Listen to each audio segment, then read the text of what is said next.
No quiero olvidarme de la figura de los padres que tienen un hijo que practica fútbol. También él debe dar un buen ejemplo de humildad en todas las situaciones de este deporte. Quiero contaros un pequeño suceso que habla muy bien de los padres y de la postura que hemos de tomar ante diferentes situaciones en las que podemos equivocarnos, ¿no? Estoy presenciando en estos momentos un partido dentro de un curso intensivo de verano. He de aclarar que en estos cursos intensivos procuramos organizar un torneo con equipos invitados para que disfruten más y se tomen muy en serio esa parte del aprendizaje que es el partido. Se trata de poner en práctica todo aquello que han practicado en los entrenamientos. El partido es dramático porque se juega la clasificación. De repente, en un lance del partido, uno de los jugadores de un equipo golpea la pelota con fuerza y consigue marcar un gol. Su alegría es tan grande que se pone a correr olvidándose de celebrarlo con el resto del equipo. Sus compañeros han ido a felicitarle, corriendo hacia él, pero los aparta con un gesto poco elegante. Prefiere celebrarlo él solo como único protagonista, un gesto que indica falta de humildad.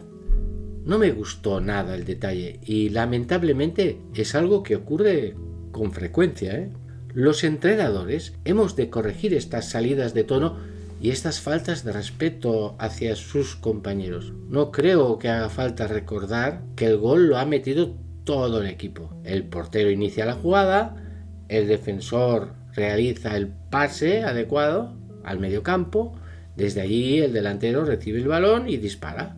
Todos participan en el gol, pero no parece que tenga la misma opinión ese jugador. No me gustó la actitud, pero pensé, bueno, vamos a dejarlo pasar para poderlo comentar en grupo en otro momento, porque es algo bastante generalizado. Más adelante, cuando terminó el partido, ese mismo jugador se mostró muy enfadado. De pronto se le acerca un jugador del equipo contrario para darle la mano, como es habitual, y él se la rechaza, haciendo además un signo despectivo hacia él. El asunto no podía dejarse pasar. Le explicamos que su actitud había sido muy poco deportiva y que no podíamos permitirlo. Quedaba entonces un último partido por jugarse y le dijimos que se cambiara la camiseta y que tomara la del equipo que había despreciado. Iba a jugar el último partido con un equipo que no era el suyo. Se puso a llorar y en un momento incluso pensé en perdonarle porque era muy pequeño y estaba arrepentido, pero pensé en el daño que debía reparar y me mantuve firme en la decisión que además él asumió dócilmente, aunque con mucho pesar. Jugó el partido final con el otro equipo y yo ya me olvidé de la historia hasta que al final del día acudieron los padres a saludarme. Me preguntaron si había sido yo el que había tomado la decisión de cambiarle de equipo por no dar la mano al rival. Les confirmé el hecho. Normalmente recibo un montón de quejas de los padres por situaciones como esta, porque no entienden que todo lo que hacemos es por el bien del niño. Hay que discutir constantemente y normalmente no te escuchan, Sorprendentemente, los padres me agradecieron la decisión tomada y me comentaron que estaban muy de acuerdo con la forma de llevar el asunto, que se lo merecía y que ellos también estaban preocupados porque no sabían cómo hacer ante estas salidas de tono de su hijo cuando llegaban las adversidades. Quedé muy descansado al ver que los padres apoyaban la medida.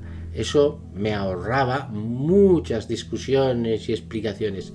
Les felicité por ser conscientes que lo que necesita el niño es ayudarle a cambiar esa actitud. Si estamos entrenados desde pequeños para aceptar y luchar ante las adversidades con deportividad, de mayores, cuando aparezcan los problemas, estaremos muy preparados para combatirlos de igual modo. Esto es lo más bonito del deporte, lo mucho que nos puede formar si lo enfocamos bien.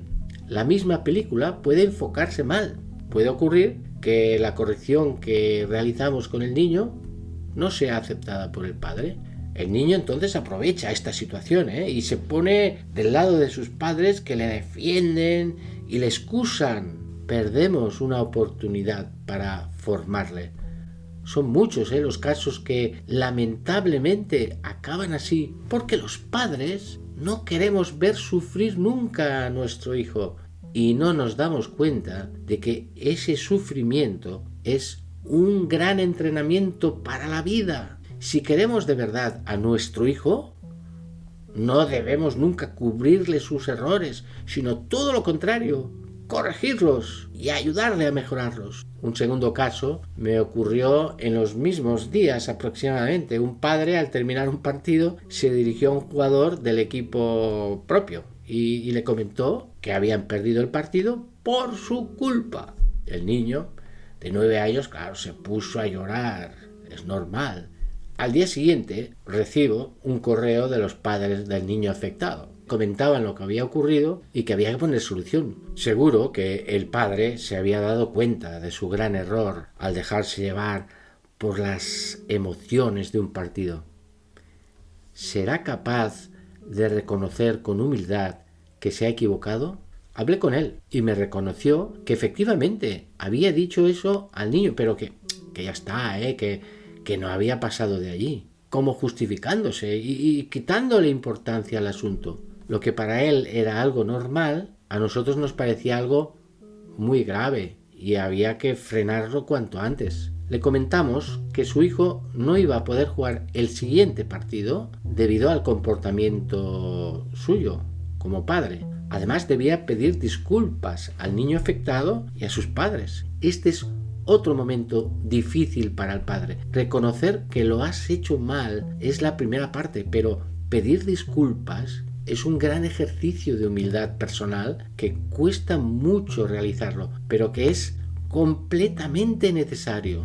El padre aceptó nuestra indicación y pidió disculpas al niño y a los padres. Permitimos que su hijo jugara. Además, los padres del niño afectado tuvieron el detalle de venir a pedirlo. Como os podíais imaginar, el comportamiento del padre fue muy diferente en este último partido.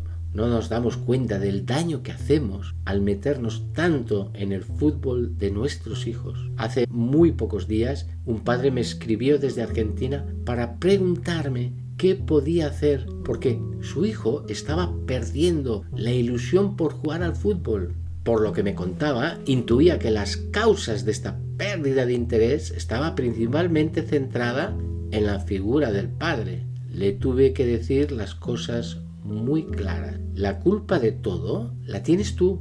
Cuando cambies tu actitud, cuando seas solamente padre de tu hijo y no le hables para nada de fútbol, tu hijo volverá a ser el de antes. El padre me lo agradeció, reconoció que estaba obsesionado con su hijo y que eso le podía estar haciendo daño, pero no con mala intención y además sin darse cuenta. Pienso que todas estas reflexiones pueden ayudarte a orientar un poco más tu comportamiento y tu actitud ante el deporte de tu hijo. Me encantaría poder recibir más casos parecidos para poderlos comentar entre todos en un próximo vídeo. Puede ser muy interesante y enriquecedor para todos.